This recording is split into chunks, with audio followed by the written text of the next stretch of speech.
Last time we spoke about my daughter on the cruise and how the information that I am coming into. And how what? When we were on the cruise last year, I spoke about my daughter and the information that I'm coming into. Like, am I forcing this information on her, or is she willingly wanting to do it? And nonetheless, or does she already know it? Exactly. And you're just now catching on. Correct. I actually woke up to the recordings on the TV, and she had recorded Dr. Wayne Dyer's session this evening. It's like a 3-hour program, and I was like, she actually is doing this all on her own. So, okay. So thank you for that. But my question today is, I have a baby in the belly. Yeah. And I'm kind of battling with two different things. Like, my partner thrives in solitude and aloneness and really wants to just feel good. Thrives in solitude, I'll say that. But I have this wide open personality, and I love interaction and co-creation and like togetherness. And fortunately, he's not the only person on the planet. You can spend a lot of time with a lot of other people. Okay. So you can satisfy your desires without dragging him into something that he doesn't like. Yeah? Okay, well, so it's a little different. Are you saying to him, you're the only one that I ever want to spend any time with, and since you don't like the things that I like, one of us has to be miserable? It's either you or me. Or are you saying, here we are, rendezvousing on so many wonderful points, like having a baby. Here we are rendezvousing on so many wonderful points. Does it have to be everything? That's conditional living, you know. True. It doesn't feel good. And because it doesn't feel good to me, like, I don't want to. So tell us, which of your thoughts about this does not feel good? Having a partner that I can't communicate with, and having a partner that is so distant and disconnected from me. And when something doesn't feel good to you, what do you know that to mean? It means that your inner being isn't looking at it that way. So when you're having thoughts in your mind, or you're saying them to him, that he feels distant to you, the discord means you don't want him to feel distant. It also means that in your right now determination from what you've been observing, that he is distant, that you are in complete opposition to what you are wanting while you are feeling that way. Is there anything about your relationship with him that when you focus upon it you feel good? I feel that both of us together have so much to bring to this baby. But beyond that, that's in the future. We're talking about right now, because that's what's happening. Your awareness of the things about him that have been sort of uncomfortable for you is now amplified by the fact that now there's going to be a baby there. So you're exaggerating the discomfort. What we want you to do is identify the things that feel good and exaggerate those things, because it's not only that it's unfair to any other to need them to be some way that they're not, it's disempowering to you, and that's what your discomfort is about. It's like saying, I need you to be a way different than you are, and different than I believe you're ever going to be, in order for me to feel good. And that is the ultimate feeling of powerlessness. And the reason it feels so awful is because your inner being knows how ridiculous it is. That your happiness and your stability and your well-being is not dependent upon what anybody else is doing in any moment in time. Well, so like, I know better, right? I know that I'm not trying to get us to be exactly the same. Like, be exactly how you want to be, and I want to do the same. But the difference for me is that, like, they're completely different. Our question to you is, are you making any conscious effort at making yourself feel good about that point? Or are you using it always as a sore point for you?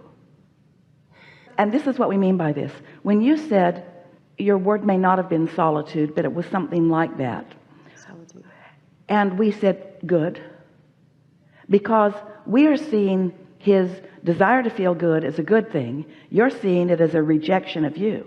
We're seeing his wanting to be someplace where he can be in his alignment and his power as a good thing. You're seeing it as him not being willing to stand in the middle of a muddle or a mess with you. There are ways that you could look at what he's doing as strength, not as trying to beat you up. We are certain that he is not staying away from you in order to punish you. He's just shoring up his own connected resources. There are people who are happiest when they are involved in a conversation.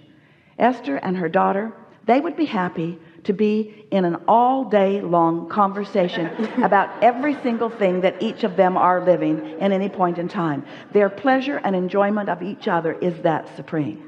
But they both have a lot of other things that they are doing in the day other than that. And so they thrive in that situation. Some people, not so much. Jerry was very solitude.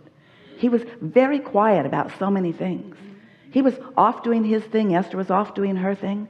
But never did she assume that because he was in there doing what he wanted to do, that he was doing the things that made him happy, that it was a rejection of her happiness, or that something had gone wrong in their relationship. You see, you come together and you look for the positive aspects of one another, and that's how you hook up with your own inner being, who always and only looks for the positive aspects in each of you, you see.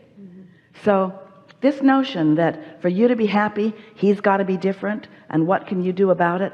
He's not going to be different. In fact, that's the greatest gift that he could ever give to you.